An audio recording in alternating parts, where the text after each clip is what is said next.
If you have not become a patron of the Geocache Talk Network, what are you waiting for? Patron levels start as low as a Bison Tube level at $3 a month. The sign up is easy. Simply go to the Geocache Talk website and click on the Become a Patron button, or go to patreon.com/Geocache Talk. Patrons now get the famous Blackout coin, invites to special events, and other really great items throughout the year. Become a patron today. Logwork, the creators of the fantastic logbook, made with genuine Right in the Rain paper. The logbook's designed for the micro containers of the present and future, geared towards the hider who'd rather go caching than doing cache maintenance. Find them at logwork.com. That's LOGWERK.com. Have you subscribed to FTF Magazine yet? FTF Magazine is the #1 geocaching magazine available. It is a quarterly magazine that you can be part of. Submit your geocaching milestones and adventures to be published. FTF Magazine is also interactive with puzzles to solve and the hunt to find Spartacus. If you can solve the puzzle or find Spartacus, then you will be entered in to win a special pack tag. Every new subscription, you will receive a special swag pack. Subscribing is easy. Just visit FTF's website, ftfgeo.com. Don't miss out and subscribe today. Hello, everybody out there. Welcome to Gadget Talk. As you can see, my co-host today is not Derek. Unfortunately, Derek had some other things come up. But I have the next best thing here is Shannon, known as Shandrum. He did the Vertical Madness, right? Cache out in Memphis. Yeah, the big climbing cache out there that was super popular. And I think most people know you from if they were at Cache Fest this last year from the Gadget Build-Off. Yep, we were part of the middle team All-Stars. Built an award-winning birdhouse.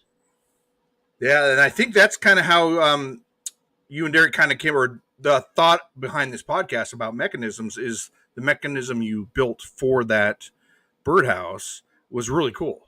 Yeah, out of the three, I'm not sure who all saw or was there or saw the video, but out of the three birdhouses that were built, ours had no electronics, no batteries. It was purely a mechanical, simple mechanism, as the title of today's podcast talks about. It just used gravity and magnets and easy stuff to maintain. I agree. Simple is better sometimes.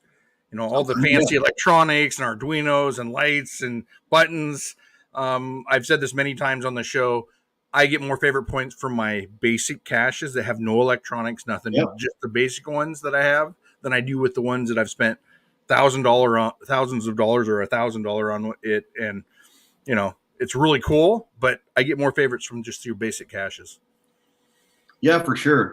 As you and I talked about before the show, I spent several years building escape room puzzles, and we have found that most people enjoy a good combination of technology and simple mechanisms, things that are more hands-on. They enjoy that more than just the super high-tech stuff.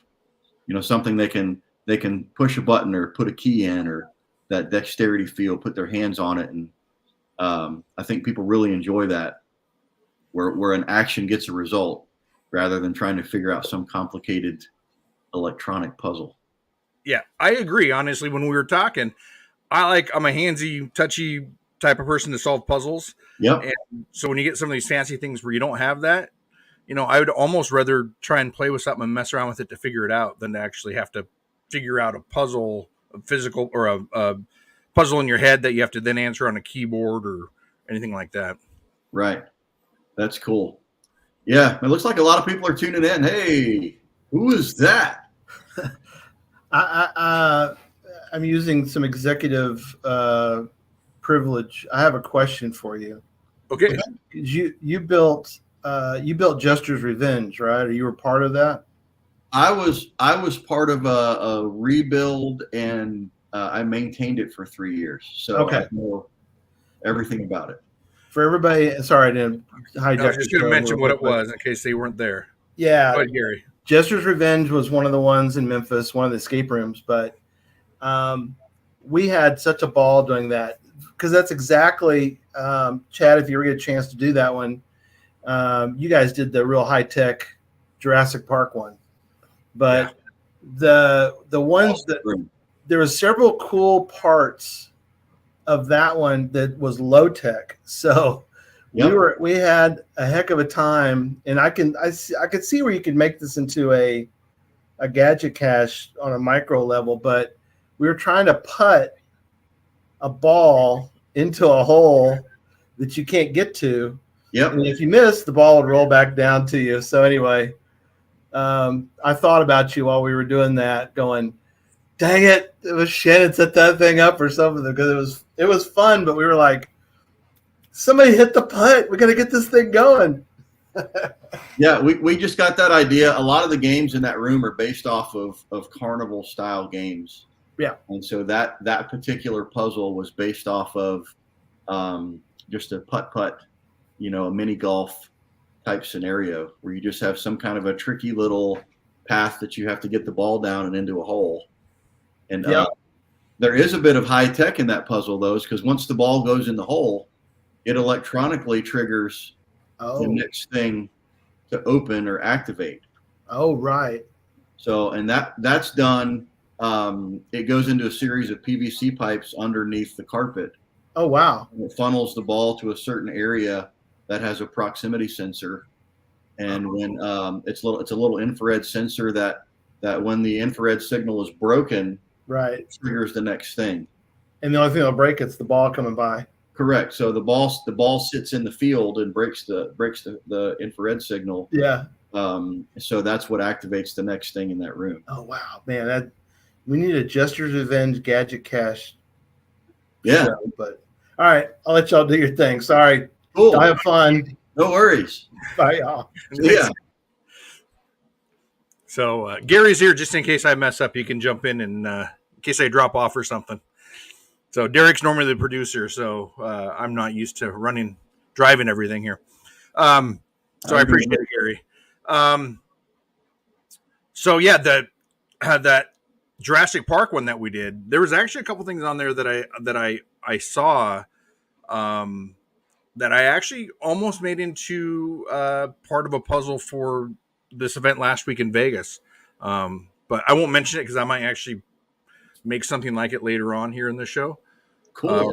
On the podcast. But that was a super cool room to do. And so it's actually really fun for me to talk to and interesting to talk to someone who actually created these escape rooms, because I do a lot of escape rooms, but you never get to talk to the people behind the scenes. Yep. So that Jurassic Project room is becoming just about world famous. There's people that travel from all over to come play that room, and it's noted as one of the most immersive, amazing rooms that many frequent escape room players play. All these different rooms, and they play Jurassic Project, and it just stands out as an amazing room. So it would be super cool to see some of that kind of transferred into some caches. Yeah, that'd be cool. And talking to you about this, it's almost the same way with the escape rooms when we're talking about simpler is better when it comes to certain things. On a lot of yours, you were just using relays and switches and not these high-tech Arduinos or Raspberry Pis systems to control them. There are 4 computers that run that room, really big, high speed computers. There's a lot that is high tech in that room, but the individual puzzles, the things that you play that triggers the next thing or triggers the computer to move in the sequence, are mostly pretty basic stuff. That's great. Yeah, less electronics. When you have electronics and buttons and batteries and LEDs and all this stuff in your cache, if it's not sealed correctly or weatherproof correctly, you can have issues with it. And it's maintenance, because even if you do have it sealed correctly, you still have to replace buttons wear out. Batteries go dead. There's all kinds of stuff. LEDs burn out, or you have issues with wire corroding.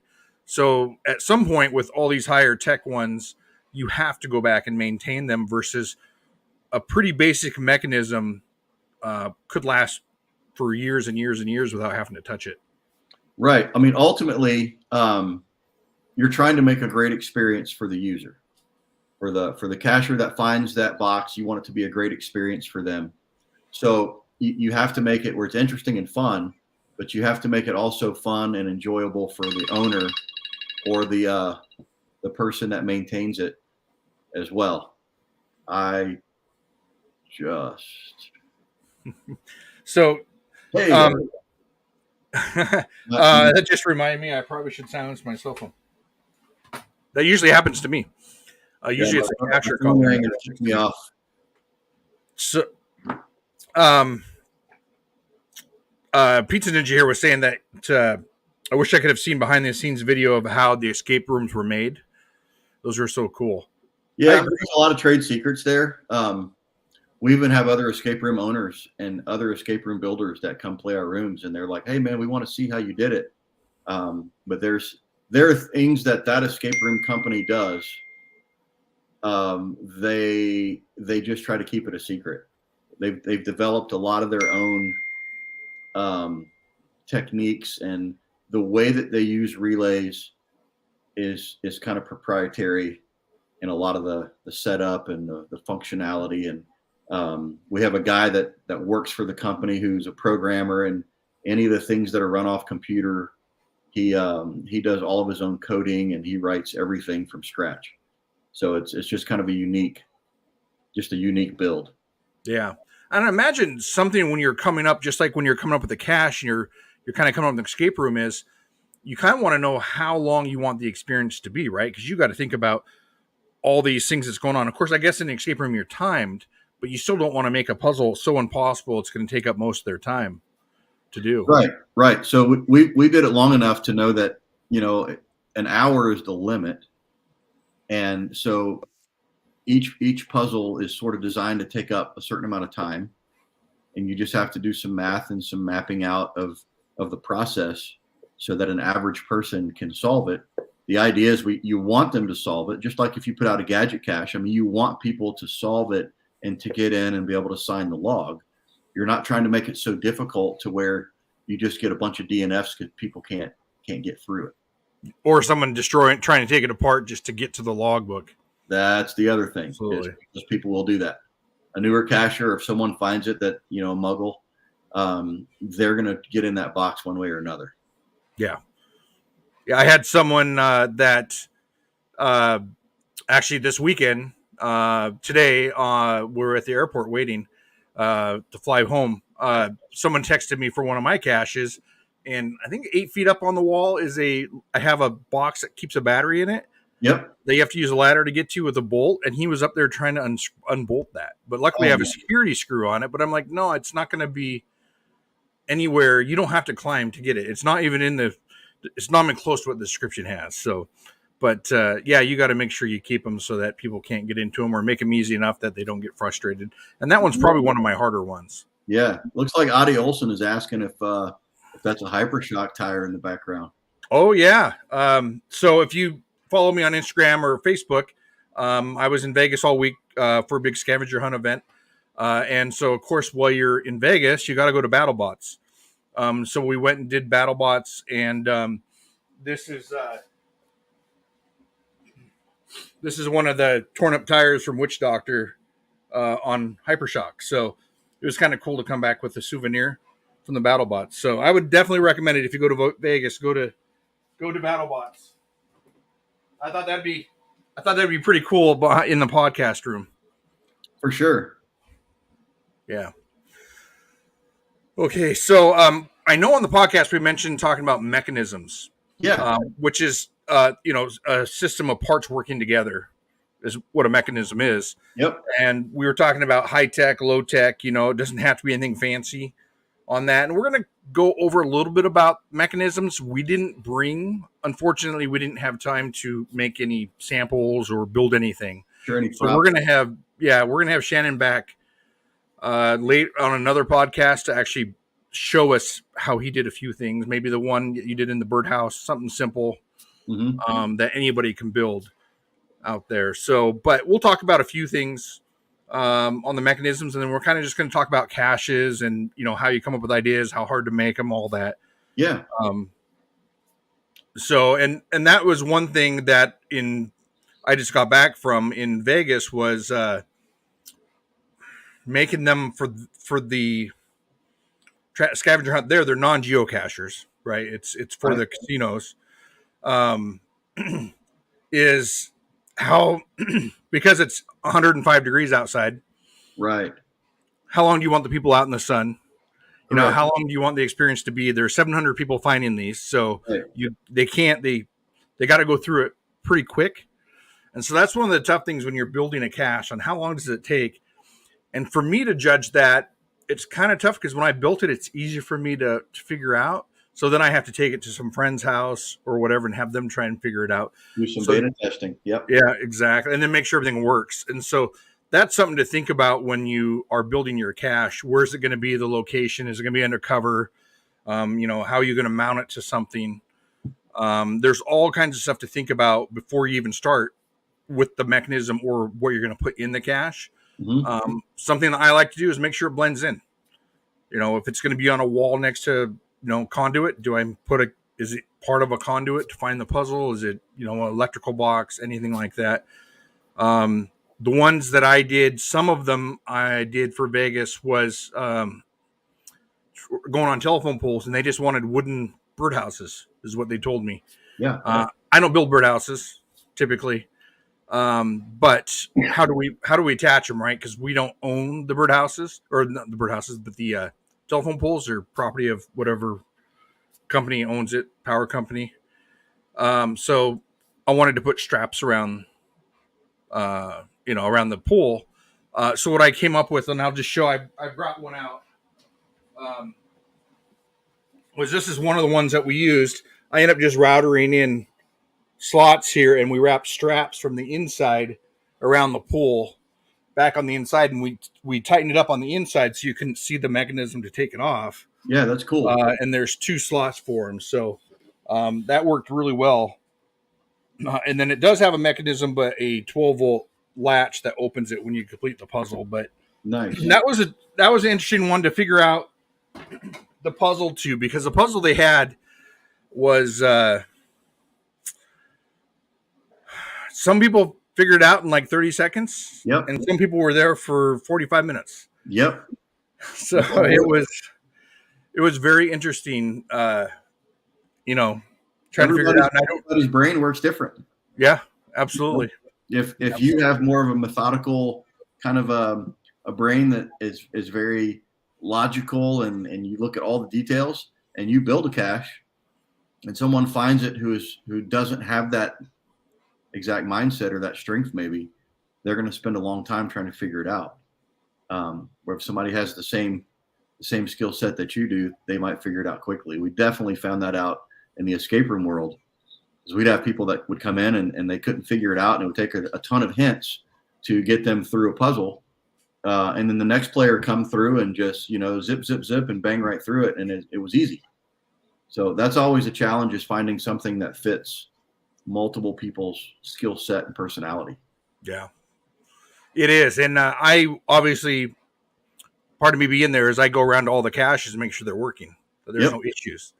And something I had to learn real quick: it's not a geocaching event, so you can't give out any hints. These are big time gamblers, and first place prize for finding them is like $20,000.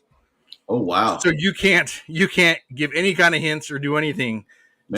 And that was the hardest thing for me, to not help people out, but it was fun. It was a blast to go do. That's cool.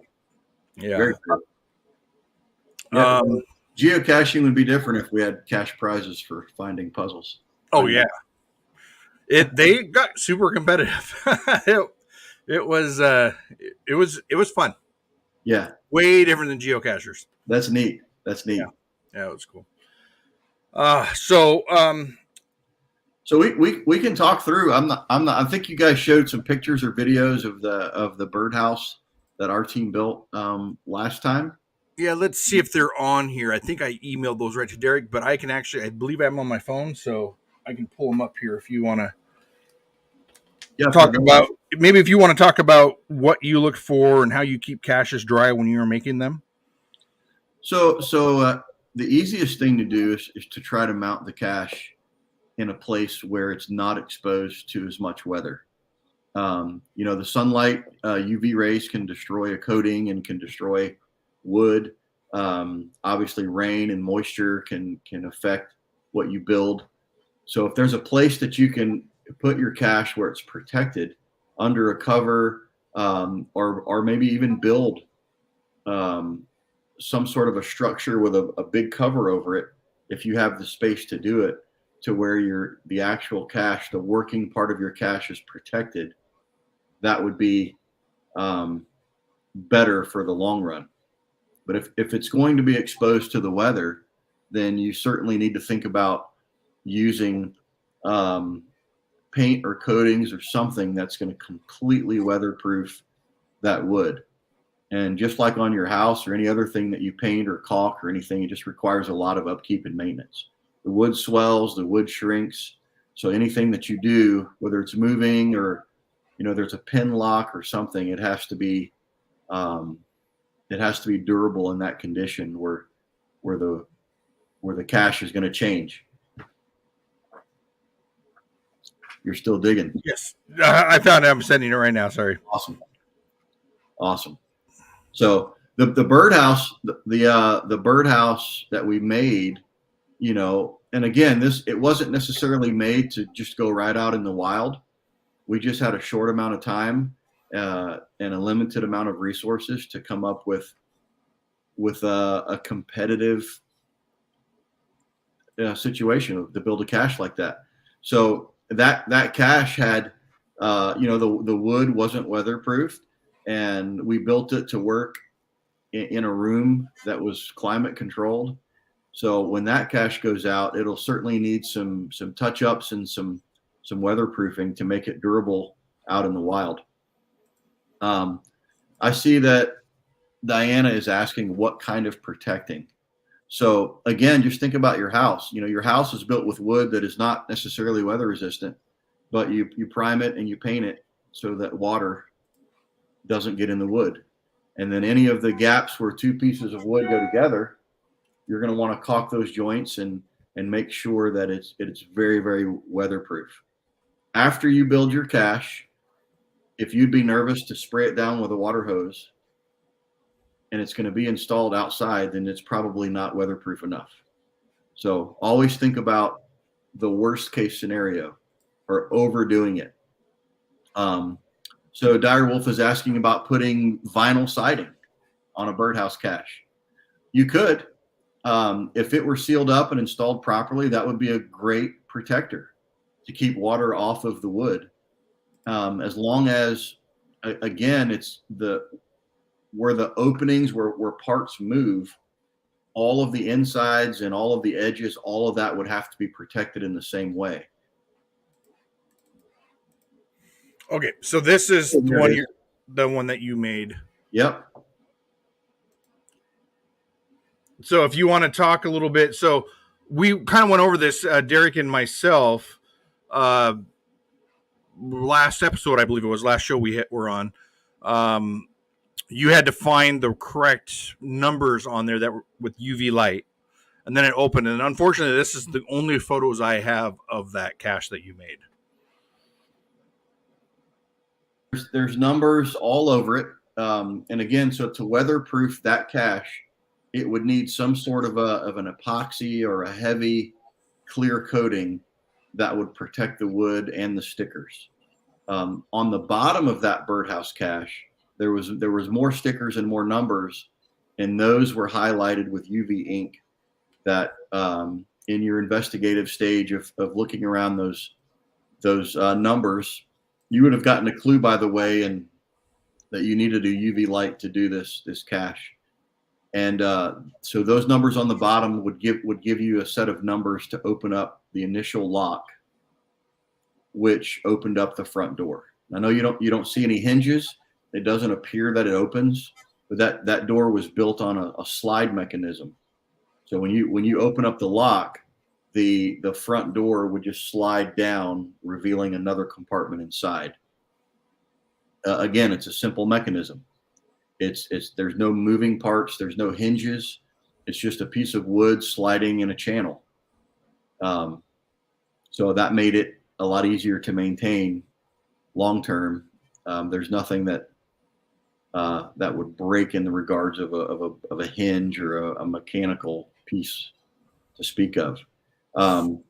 Diana's asking if there's anything that you can spray over a finished painted cache because she already painted it. So there's a variety of finishes out there, different varnishes and different clear coatings. You just have to be really careful. If you painted it with a water-based paint, then use a clear coating protector like a water-based polyurethane, water to water.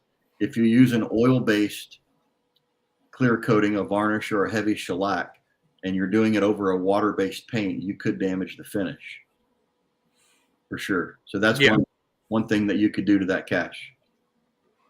Yep, I would definitely recommend it. I have some actually sprays over here, but you got to also make sure it's good for exterior. You can get some with UV protectant on it as well. Yep. So there's all kinds of stuff you can get, and I'm sure you can go to one of the big box stores. They have all kinds of stuff.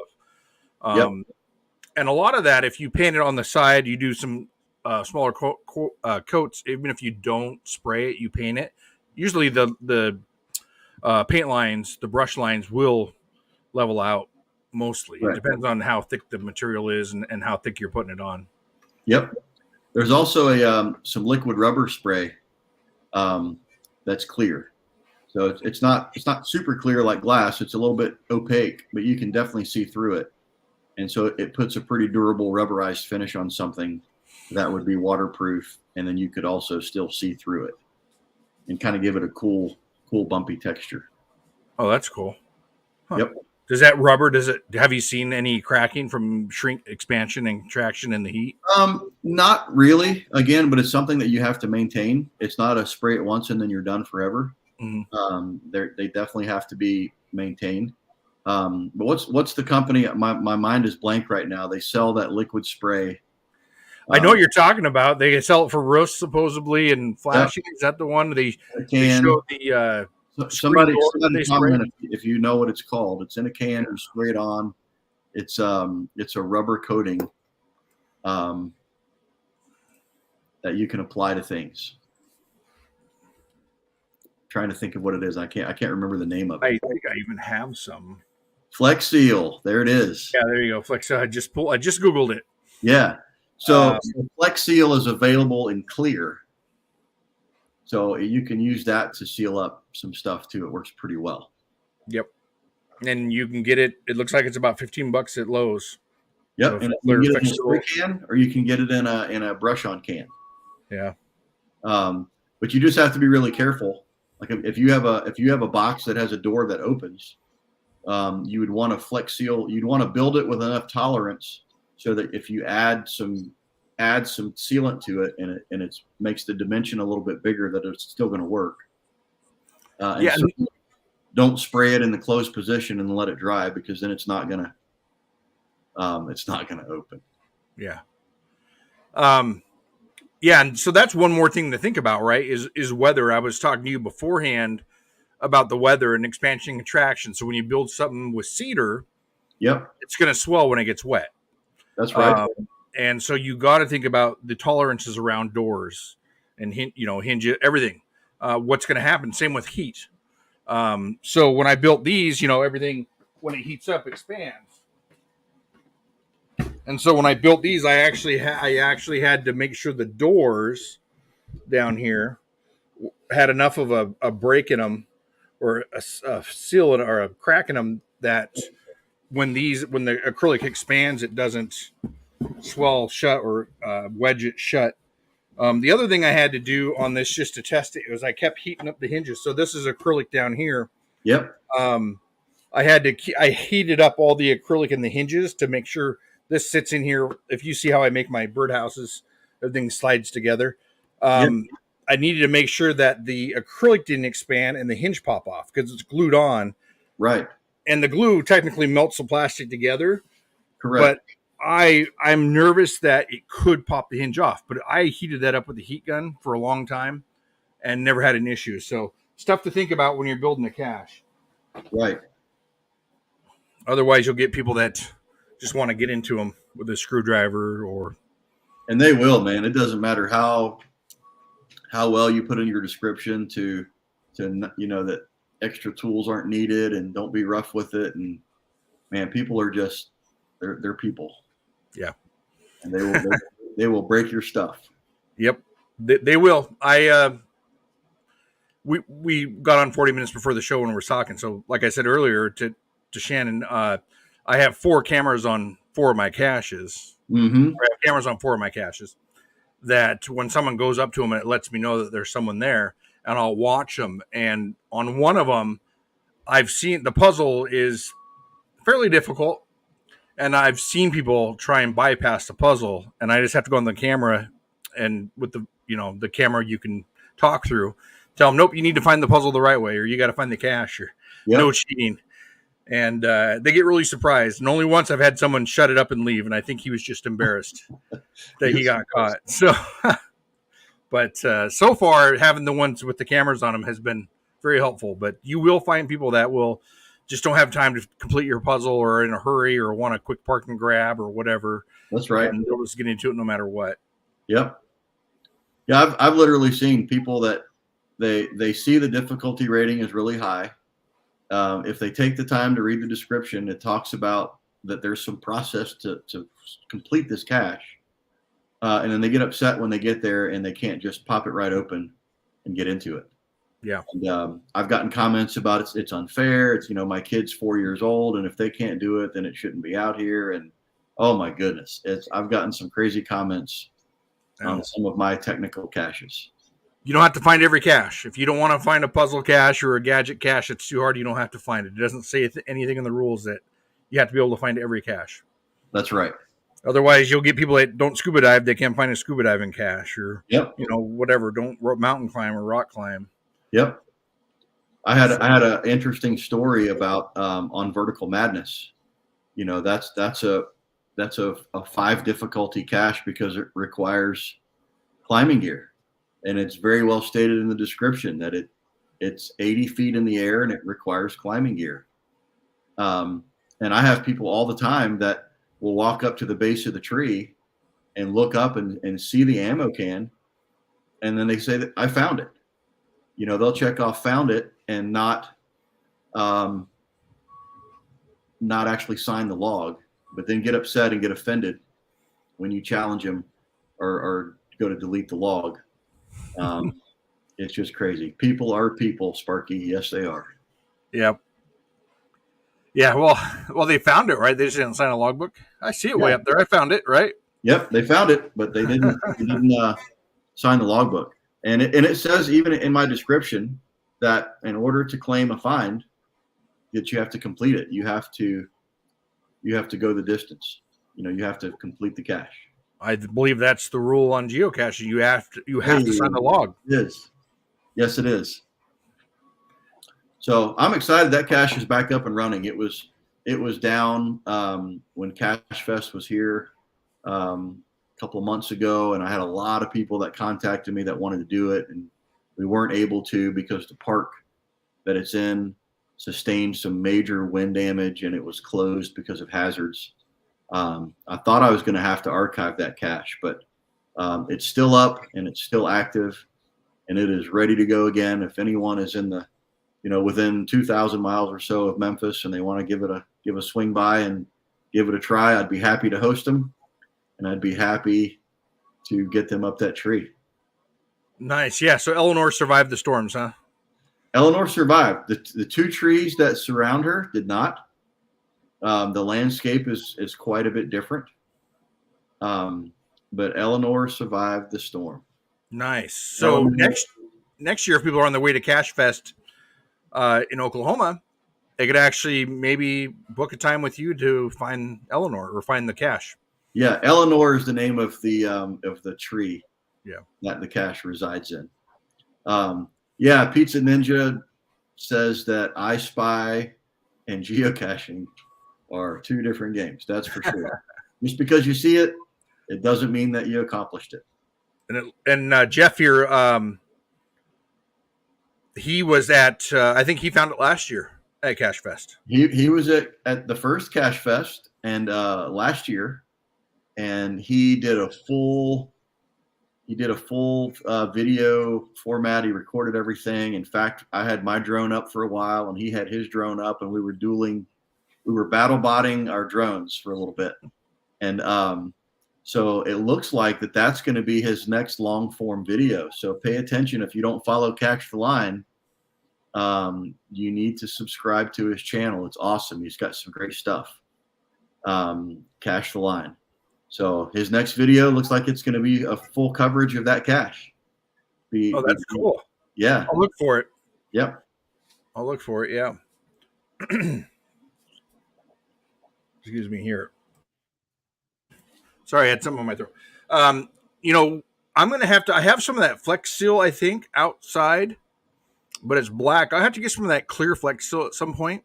Yep. I'll have to test that out over a cache and see how it turns out. Yeah. I also have the Plasti Dip stuff. Plasti Dip is good. Plasti Dip was designed to make a durable, flexible coating, but it was also designed to peel it off easy when you were tired of it. So you have to be careful where you put it. They also have that Plasti Dip type stuff for rims. Have you seen that? Yeah, that's sort of how that was designed. What it was designed for is you could paint your rims and make them hot pink. I think Chad, your rims are hot pink on your car. Yeah. And when you get tired of hot pink, you just peel it off and then paint them a different color. I actually have some of that rim paint stuff. Yep. In black, not on my cars, but someone gave me like 4 cans of it at one point, and so I haven't used it yet, but someday. Yeah, so that's what I'm saying. You just have to be careful with that coating. It is durable in itself, but it doesn't have, at least in my experience, it doesn't adhere to its surface super permanently because it was designed to be peeled off. Yeah. Looks like here, is it Loxton or Lostkin? Lostkin. Yeah, I had one log recently that was easy, is what they logged. They broke my cache, the only ones there since the last time I checked it. Yeah. Fixed it the day after their log. So, yeah, it was easy to break into. Yep. Everything would be easy if you could break it. Sure, if you use a hammer, it's easy. Yeah. So it looks like Pizza Ninja's asking a question about Krylon spray. I'm assuming he's talking about a rattle can, like spray paint. Yeah, clear coat, I think, is what he's thinking if he's talking about sealing. Krylon is a brand. They make colored paints, and they do make, I think, a couple of different varieties of clear coat. So if you use a Krylon spray paint to add color to it, then their clear coat will work very well to protect it. If you're just spraying it directly on wood, it may require maybe some kind of a wood conditioner or a wood treatment, or certainly it would require several coatings. Wood's very porous, and it'll soak it right in the first couple times you spray it. So this is a clear, flat interior, exterior Krylon. Yep. And I think I got this for Painted Rocks. I think is when I bought that. Nice. And this is fast drying for wood, metal, plastic, and more. I don't know. It's not water based. And then there's also a lacquer that I've used a few times. Yep. To spray stuff. But like you said, you got to use the water based and the oil based with each other, unless you've had a long time for it to dry and cure in between. But it's still not recommended. Yeah, and you have to be careful. Some of those are very brittle. They dry extremely hard. So as the wood contracts and shrinks in the weather, it'll crack. So it's one of the reasons I like the Flex Seal, in that it can withstand the movement of the wood. But Diana is asking if it works good on wood, and yes, you can spray wood with the clear Krylon. It's available at Lowe's, Home Depot, wherever you can buy rattle can paint. You should be able to buy that clear coat. Yeah. It's just a matter of spraying several coats so that the wood is fully absorbed and all the pores are filled in, and then and it'll be protected. So what do you use to fill in your holes? Are you talking like puttying screw holes or covering them up, or? nail holes? So if you have holes, like if you build something with nails, and you recess your nails a little bit, a clear caulk works really good because it's flexible. If you use a putty or a wood filler, that tends to be a little bit more brittle. And so I like, anytime I can use a caulk product that's flexible, I try to use a good silicone-based caulk. Yeah. A siding and window door type of caulk is the most, is usually real flexible, real durable. Exterior. Yep. I wouldn't recommend doing any kind of sink type of silicone, sink or bath type mold resistant silicone, because paint typically won't stick to it. So you're going to want to make sure if you're going to paint it, it's a paintable caulk. Correct. Cool. And you know, I don't know if I've ever painted any of my caches like that, any wood ones. I'm gonna have to try that sometime to come up here. I know we've had Rick from Colorado on a few times, and he makes these birdhouses that are amazing, like cabins and all kinds of stuff. They're pretty cool. Sure, you could get pretty artistic and paint them up really nice. Yeah, it's one of the things I was going to mention. One idea, maybe somebody can grab this idea and take off with it. But we have one of our escape room puzzles. It's a wall that has graffiti on it. It looks like if you were at a train station and it was all grubby and grungy inside, maybe abandoned. It just has a series of different graffiti on the wall, and then hidden in that graffiti is a set of numbers that would lead you to, opening a lock or a series that you would push the buttons in. So that would be maybe kind of a cool thing if you wanted to paint your cache, that in the outside format of whatever you paint, you could get pretty creative and hide numbers in your painting. that's cool. That would be cool. I might have to think about that sometime, doing that on the show if no one else wants to do it. If someone wants to do it and come on the show and show us how they did it, or want to show everybody else, that'd be great too. I wish I had a picture that was ready. The escape room that I was talking about has it's 4 numbers that you find in some wall graffiti art, and it was designed to look like, maybe over time 4 different artists, maybe the first artist did his graffiti art on the wall and then someone kind of sprayed over it, so it's kind of a layered picture of graffiti. And so someone on here, maybe, I don't know, Chad, did you do the train station cache or escape room? No, I was going to do it last year and I got sick. Yep, that's where I got a migraine and couldn't do it. That's where the graffiti art is. Oh, well, that'd have been good. And that has 2 different scenarios, right? Yeah. So that escape room, once you got into the second space, you could choose to either be a good guy or a bad guy, either join with the evil forces or join to fight against them. And from that point forward, it was a completely different escape room, different puzzles, different storyline and everything. So that was pretty cutting technology to get 2 games out of one space. Yeah. One thing to say here too that just came to mind about when you're building your cache and thinking about what you're going to put in your cache. If you're in a hot area and you're 3D printing parts to go in it, you want to make sure you're using PETG or an ABS if you have a good ventilation. Yep. Because PLA and PLA Plus will melt in the heat. Absolutely. So I've ruined a few caches sitting in my car for a day in my driveway because I was being too lazy to take it out after an event and went to go open it or actually open the cache up or do the puzzle, and it's all melted together. Deformed. Yep. Yeah, deformed. Yep. That's crazy. So yeah, I've got tons of ideas, Chad, of things that when I get time, time is always that magical element of some caches that I would love to build with some simple mechanisms, some simple solutions. I mean, they're difficult to solve, but the mechanism in the cache is simple. Yeah. Gravity. Go ahead. Gravity is a fun thing to work with.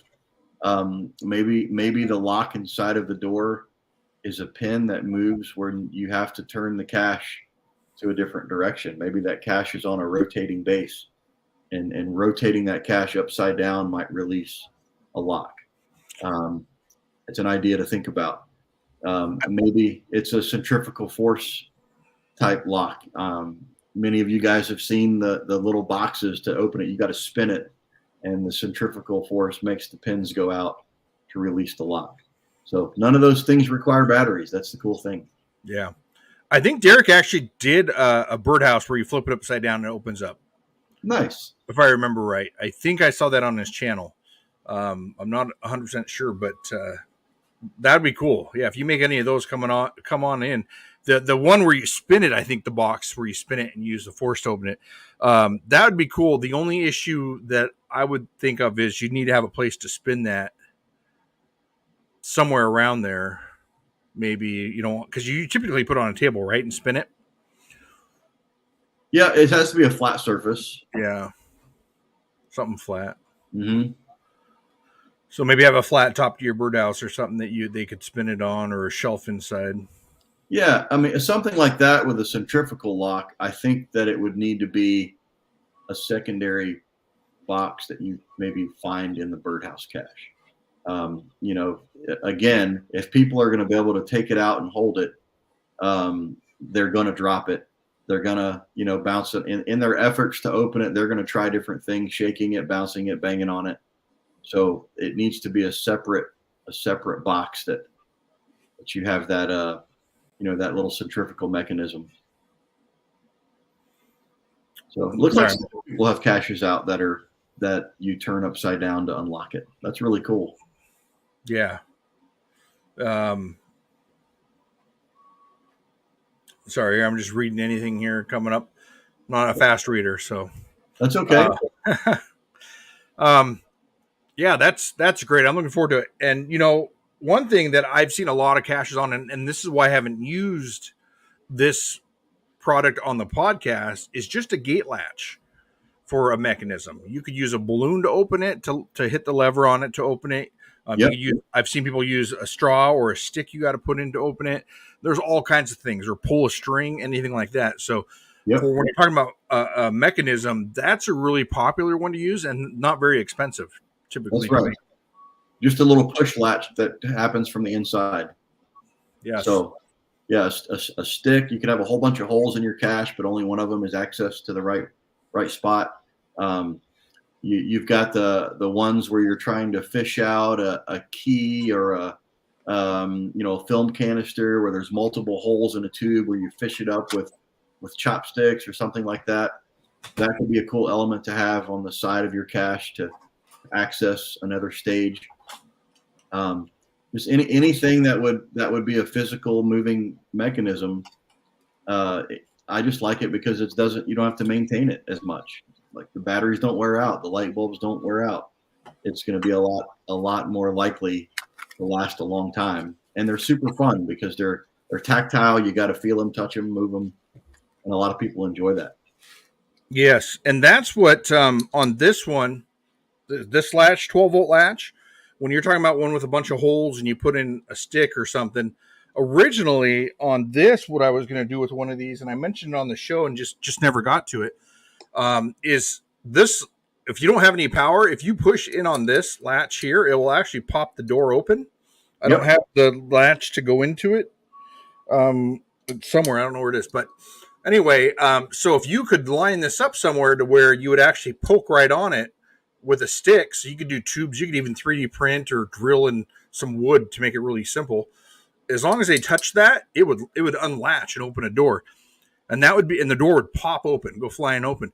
Yep. So, and adding that kind of element where the door actually pops open like that on a non-electronic cache is actually pretty cool. And I don't think that this would go bad even if it got wet. I mean, it would have to rust. It'd be a while.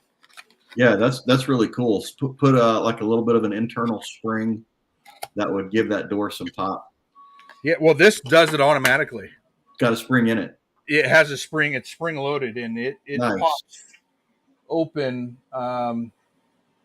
Pops open on its own. I mean, it goes flying open. That's what I use on. I've changed that to all my caches. So Very cool. and it's fun watching people jump sometimes in the cameras when the door pops open. Yeah.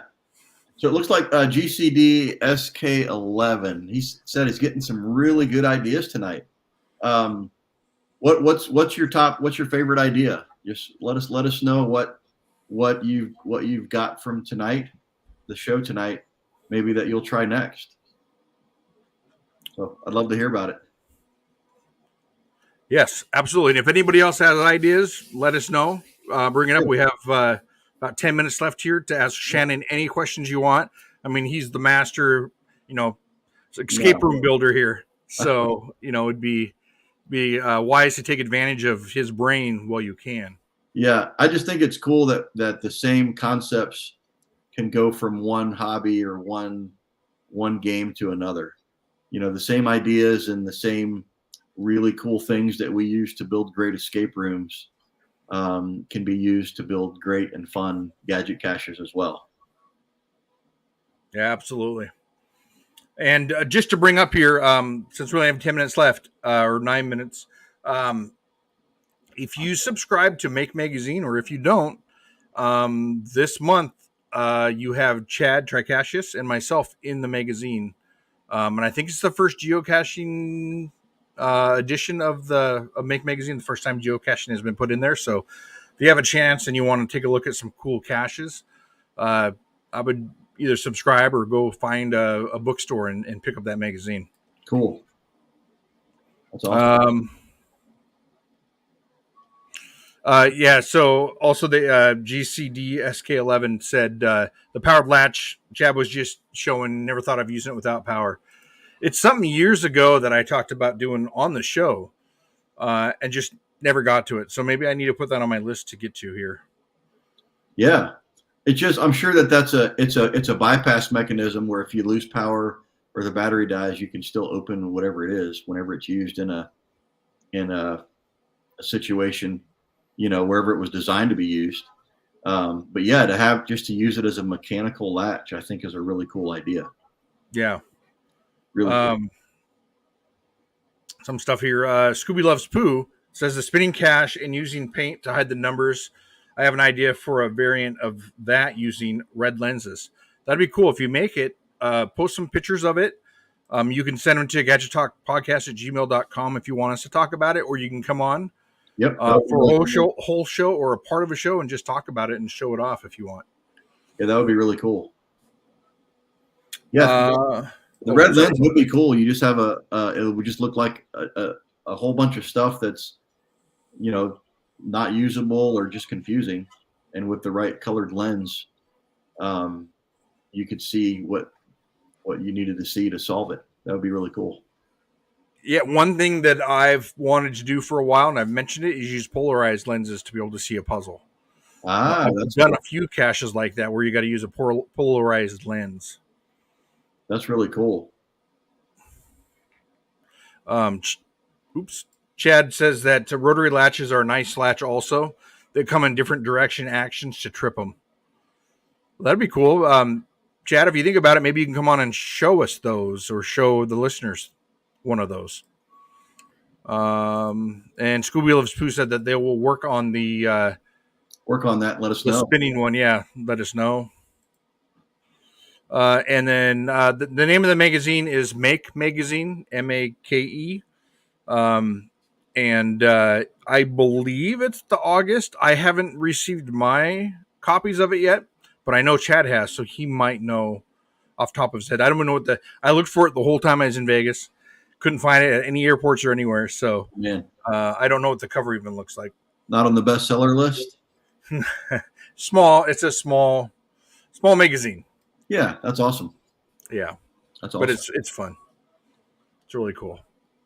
So one thing I was going to mention, talking about kind of basic mechanisms, that if you use magnet switches to do some sort of a rotating, where you've got a column of multiple rotating items, and then those have to be, maybe each side of the rotating piece has a lot of different faces on it, so it's kind of like an encrypted message. And if you rotate each piece in the proper spot, then your magnets that are inside of that could line up to either trigger some lights or open a latch or do something. But that would be kind of a really cool, simple puzzle. Once you figure out the first stage and maybe open the door of your birdhouse, to have that rotating column inside of there, that would it would just be another cool puzzle to have inside of your cache. Yeah, that'd be cool. I like that. I like. So most of my caches are more than one stage, and so I like that. I like having a puzzle to get into the cache, and then once you're in, there's another puzzle to actually get to the logbook. Yep, that's really cool. And then it also keeps the way to get in, the key or the code or whatever, hidden from just your normal person. Yep. So it's always fun for that surprise. You know, someone works really, really hard and they think they figure it out, and they open up a lock and get the door open. It's like, oh man, it's not. There's something else. So it's always fun to get those reactions, and it just makes the cache, I think, that much more interesting for sure. Yeah, I have one where it took them about 45 minutes to get into the box, just to do the outside puzzle. Once they got in, there's another puzzle that takes forever. So I think the longest I've had was an hour and 45 minutes on that cache. Oh man. And people will sit there and do it. And once I had a guy who went back to his car, he shut it up, went back to his car, and you could see him in his car in the parking garage. He sat there for a couple minutes, went back, tried it again, shut it back up, went back to his car.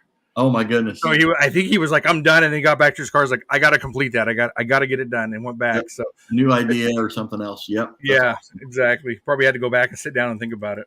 That's right. He was on Google and trying to figure it out, or you couldn't watch him.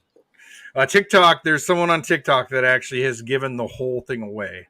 Oh man. And I asked him to take it down. I don't think he has, but hopefully no one follows him. Yeah.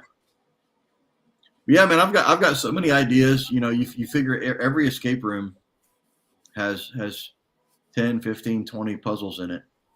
While I was at that company, we built a lot of escape rooms, and so out of the 10 or 15 puzzles that make it into the game, there's probably another 50 puzzles that we brainstorm and we decide they're not good enough for that game. So I've got a notebook that has dozens and dozens, possibly over 100 different puzzles. So that's like Chad's notebook. We all need to get access to that, right? I don't know about that. I think that would be considered beans, and I'm not going to spell them. That's cool. I have a couple drawers here with notebooks with ideas, but nothing spectacular that I need to. No one ever wants to see. Yeah. So lots of little ideas. Every time I have one, I write it down, and then maybe someday I'll make something of it. Yeah, that's cool. You know, one idea, and I hope I can explain it verbally. It was when you open up a box, it reveals 4 cubes, and the cubes rotate. So each cube has 4 faces that you see, and so there's a button in front of the cubes, and when you press it, it plays an audio clue really, really fast. And you have to match the audio clue with what's on the face of each block, and that puts the blocks in the right position. There's magnet switches in the blocks, and it puts the blocks in each right position to solve the code. So, for example, on one of the blocks, it was just Morse code. So, on part of the audio clue, it played the Morse code. You know, beep beep beep beep beep. So you had to read the face of that block to match the audio clue, and so that's how you got the face to the block to the right position. Oh, that's cool. So, but in the audio clue played, you know, there were 4 blocks, so there were 4 audio clues, and it just played. It played the first clue, the second clue, the third clue, and then the 4th clue, and it would stop. You had to press the button again to replay the loop. So each time you had to, you know, if you got one of them wrong, you had to listen to all of the audio clues again. So that's cool. It made it fun. So you'd have to have some kind of a sound card or something that could record that track, and then be able to, every time you hit the button, it would have to play the track over and over again. Maybe one of those little sound modules would do that. And so that was a really fun puzzle. You know, there was one that I've heard about, I haven't found, but I also wanted to do one although I'm not an actor, so I need to find some people that can to read it, is actually a book you have to listen to. So it's like a book on tape, a CD you can download or an MP3 file, and it's like a half hour long, and you got to listen to the story, and then you have to answer the questions to get in to finish the cache from the story. Oh wow! I've wanted to do one of those for a while. I've always thought that was pretty cool. Yeah, that would be cool. So Chad here mentioned that my drawers were locked when he was here. So is his box when he came. So he had his box of ideas in the lock box. But if you ever come here again, I'll be more than happy to open for you. I'm sure your ideas are way better than mine. That's really cool. So Chad, if you have the space, this is kind of loosely based off the idea. We were going to build the world's smallest escape room. It was about the size of a phone booth, and inside of that phone booth was 10 escape room puzzles. And so you went in, and it had a plexiglass door that would lock behind you, and then you had to solve the 10 puzzles inside to get out of the box. So if you have some real estate, and if you had enough space to build a giant geocache like the size of a phone booth, and it had multiple puzzles inside, and you had to get inside the box and go through each of the puzzles in a certain time limit, and then that would open up a log to sign. That would be a pretty large undertaking, but it sounds like a fun project. That'd be fun. So I actually have wanted to build a 10 by 10 shed for a cache. Yeah, that's like an escape room. Right, actually outside my house here. I'm having the issue with having people come to my house to find a cache. I would. So, but I also would want them to schedule it, and I have heard you cannot schedule to find a geocache. It has to be open. You can have certain hours that they can find it, but it can't be. You can't call to schedule it, which makes it tough, and that's why I've never done it. But I would love to do an escape room type cache. Yeah, that would be super cool. Even if it were, in your area, you have a lot of events that are close to you. Even if it were something that you could travel on a little trailer or something, and just use it as an event cache or a birthday party cache or whatever. That was sort of our idea. It was going to be something in the waiting room that it was a 15-minute or a 10-minute cache, a 10-minute escape room. And so while people were waiting for their room, they could play the little world's smallest escape room. That's fun. I thought about doing one. I used to have a trailer, 6x12 trailer, and I thought about doing a geocache in there, like an escape room. Mm-hmm. But then once you go to the first event around here, usually it's the same people that visit them. Then it's kind of like, okay, I built all this, and now when am I ever going to use it again, right? So in order to refresh it, you got to rebuild it. It's a lot of money. So I've never done it, and I actually don't have the trailer anymore anyway. But oh man, someday I have lots of ideas. Just need to do them. But I'd love to do the one on the side of my house where I have a spot for it. I just don't know if I want people to come over. Yeah. Well, hey, one last thing before we go. We're just about out of time. Is Pizza Ninja just talked about building a pizza box gadget cache, and I think that would be super cool, even if it were a micro form of a pizza box inside of an ammo can, and all of the pizza slices were very, very, very similar, and but there was little magnet switches in different places on those, so you couldn't interchange them, and you had to put the pizza slices in the correct order in the circle. You had to build the pizza. That would be a super fun puzzle piece cache to do, and it wouldn't be that difficult to make. Yeah, that'd be really cool. See, B&J Bishgen, I can't say it right. Yeah. Our DIY escape room event is on Saturday, 8/19. GCAB 200. That's actually a cool cache code, event code. The beta test went great today. Should have 15 people-ish attending. Super stoked. That'd be cool. That would be a great event to go to. What city is that in? That's post that. They're in Florida somewhere. Are they in Florida? Yeah. Yeah, that's pretty far. I'll be in Florida next month, but not this month. Cool. I think it's been a great show, man. Yeah, it's been great. And and would love to have you back to show off some of your other caches. So yeah, they said it's in Orlando. Yep. So at some point when you get some stuff built, I'd love to have you come back on and show everybody. It'd be a lot of fun. Yeah. And again, if you're listening to the podcast without watching it, YouTube or Facebook, watching it's more of a video podcast than a listening one. I would always recommend that. You can always come back later on and listen or watch it if you only have time to listen to it at first. But Sure. yeah, send us any caches that you may have that you want to show on the show. If you have any ideas you want to come on and show everybody, let us know. Send us an email at gadgettalkpodcast@gmail.com. Awesome. Any last things you want to say? No, man, it's been great. Thanks for having me on. We wish Derek all the best in his